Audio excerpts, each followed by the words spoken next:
അവിടെ മെക്ഡൊണാൾഡ്സിൽ പോയിട്ട് എന്തെങ്കിലും ഒന്ന് ഓർഡർ ചെയ്യാം, ബർഗറോ വല്ലതും ഒക്കെ.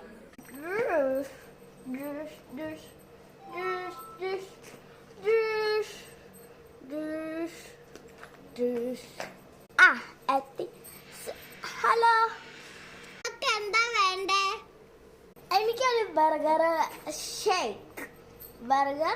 ഷേക്കും പിന്നെ എന്തായിരിക്കും? പിന്നെ ഒന്നും വേണ്ട. ഓക്കെ, ഇവിടെ ഐസ്ക്രീം മാത്രമേ ഉള്ളൂ. അതെയോ? എന്നാൽ സാരമില്ല, ആ ഐസ്ക്രീം അങ്ങ് എടുത്തോ. Okay sir.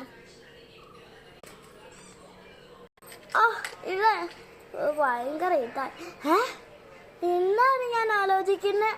ഇന്നലെ ഞാനൊന്ന് അനിയത്തിയുടെ കൂടെ ടേസ്റ്റ് ഷെയർ ചെയ്യുന്നേ, ഇതങ്ങ് ഫുള്ളും പോയി.